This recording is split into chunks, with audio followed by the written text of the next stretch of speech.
Hello guys, and welcome back to my YouTube channel. If you're new on my channel, my name is Stella. I'm an education, lifestyle and mom YouTuber based in the United States of America. I'm an international student doing a PhD in the United States. In this channel, I put out all kinds of contents ranging from educational content, my general lifestyle as a mom, and or whatnot. But mostly I'm currently doing a series on based on my experience on how I was able to get a PhD offer here in the United States.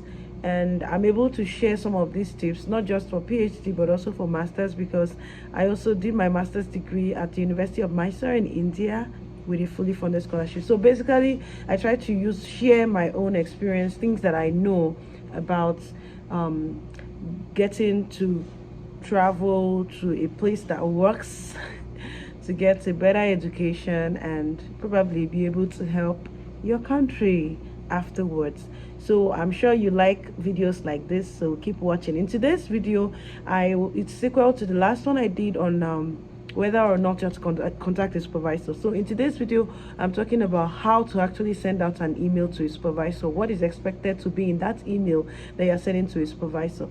And I think I will be combining this video with the rejections that come when the feelings that come when your emails are not being responded to. Let's just see. I may not get to that. I may just break this video so that I don't make a very long video. So let's focus on what is the content of that email you're sending to a prospective supervisor. So if you're interested in this, then definitely keep watching. So like I mentioned in the last video, the person you're sending an email to is not just one random professor in that university. It has to be a professor whose area of research actually matches with that thing you want to do, or probably what you have done in the past.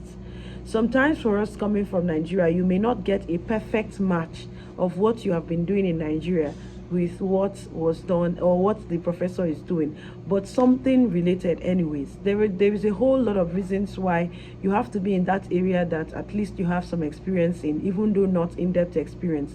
One of which is you don't want to, of course you're definitely going to struggle because you're going to be learning, but you wouldn't want to struggle.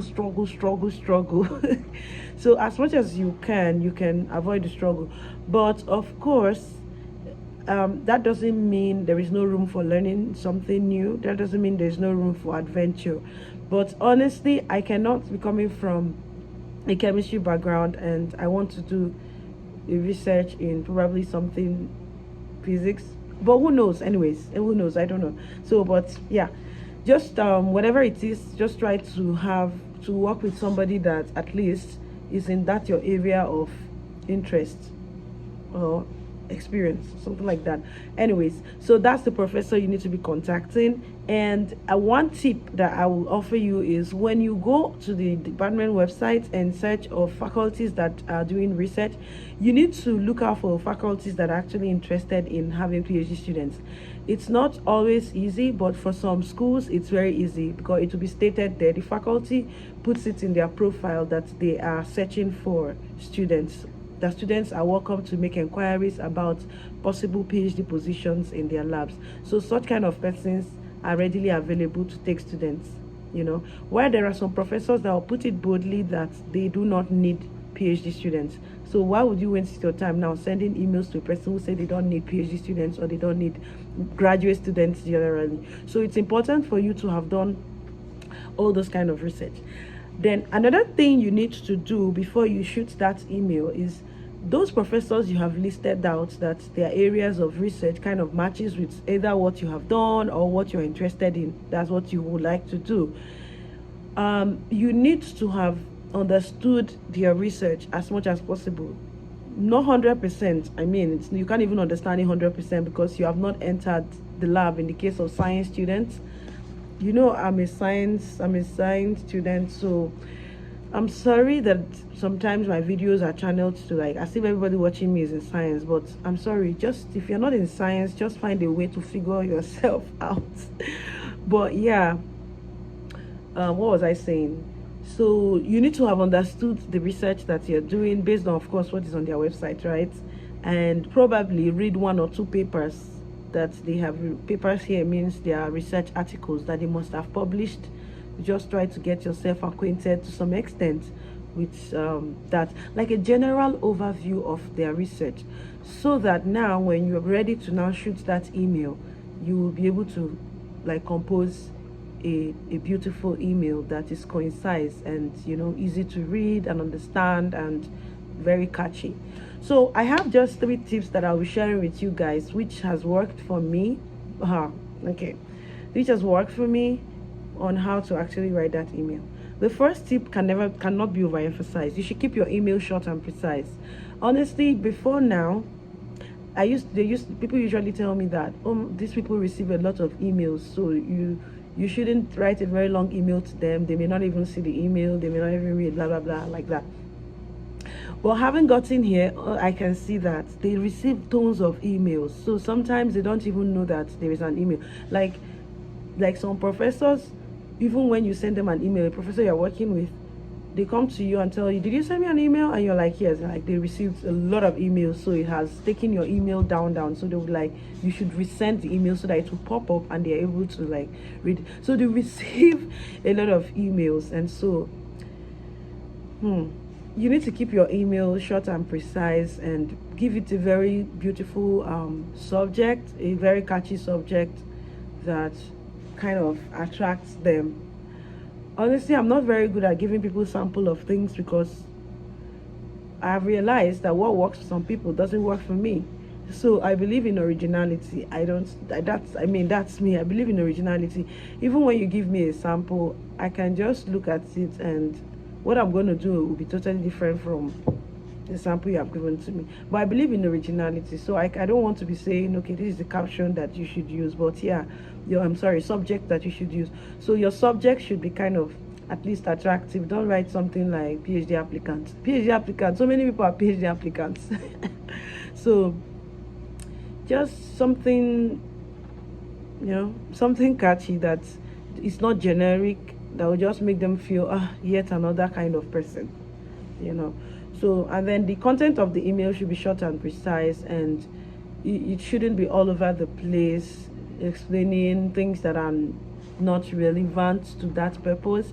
Because when you send that email, there's going to be like, if you're lucky and the professor reads your email and is interested in you, you're going to have a series of steps that you're going to eventually go through, that where you have to talk about yourself and stuff. I've had in the past where I made mistakes of like writing so many things that for me right now, I feel that why did I even write all those things? They're not relevant. Things like writing that you graduated from, you start writing probably the name of the university. It's important, but honestly, that's at that point you need a short email. So writing like the name of your university and where it is located, like honestly, these things don't matter. What matters to them is, what do you know at that point? What do you know? What have you done? And what do you want to do? Why are you choosing me? So later on we can talk about where you graduated from, and if you like, you can attach your transcript that gives information about where you graduated from. So I've made that mistake in the past, probably, yeah, but I started correcting myself eventually, and there are things that I still didn't even do that I'm saying here that I didn't do them. I wish I did them, but yeah, I'm here. So it's based on experience, both the things I did and the things I didn't do. So keep your email short and precise. Go straight to the point. What have you done in the past in terms of research, especially in line with what you are interested in doing? What have you done? If you're a science student, maybe you are in my kind of area, what kind of machines have you worked with? What kind of experiments have you conducted? What was your bachelor's thesis on? What did you work on? What was your master's thesis on? What did you work on? How did you do it? And then what are you interested in? How do you intend to achieve it? So these things, you are even doing them it's a very short email that does not have so many paragraphs or so many lines, So, but that doesn't mean you're just doing 2 lines of an email, but it shouldn't be too long like you're writing a personal statement. What I do in my case is that even after I've sent you an email, I can now tell you that you should find attached a personal statement, and that's a statement of purpose, and my transcripts. So and sometimes also my CV or resume. So I attach these things after writing that short email. It kind of just helps the professor, if they're interested in you, to like go back again to those personal statements, your CV and stuff that you must have attached to now get to know more about you before reaching out to you. So keep the email short and precise. Write about your research experience, what you have done in the past, and your research interest, and try to correlate what they are doing with what you are interested in. Excuse me. With what you are interested in. I think this is the kind of email that is going to land you that opportunity. Finally, don't use slangs. Don't use slangs. Write in full. Don't write in short forms. It gets people irritated. So write in full. Don't use slangs. Use proper English. If you even want, you can share the email with an experienced person who can help you go through it and confirm that everything you have written is okay. And I think there's one more thing I wanted to say. Make sure you're sending it to the professor's official email address. Some professors have Gmail address and they also have their university email.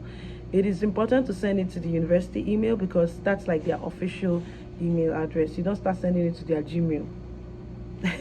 So if you send an email, and you can send a follow-up if the professor doesn't respond after, like, maybe some people say 3 days, some people say 5 working days.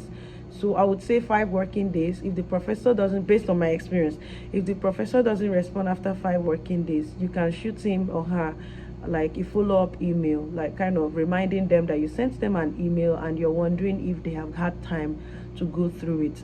And sometimes, honestly, that is when they respond to you and apologize that they didn't see that email. So your follow-up helped the email pop up. So you can actually choose 3 business days or 5 business days, whichever one that works for you.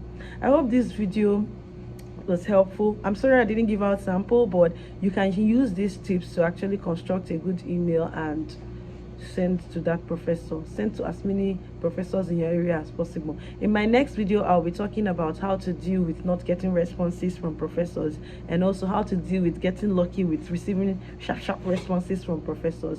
And I'll do that video, and then I'll do another video on the processes that I went through after I got feedbacks from professors that I emailed in the past. The university where I am right now, I didn't even have to send official email to any professor, but the experience I'm sharing is based on other universities that I applied to, that I got invited for all these steps before whatever. So I'll be sharing all these tips to help to guide you guys and help you in making your decisions. I hope this video has been very helpful. Please give my video a thumbs up by clicking the like button, subscribe to my channel, share this video so it gets to a wider audience. Like I always say, as much as I want to grow my channel, I also want to help people with what I know. I'll see you guys in my next video. Bye.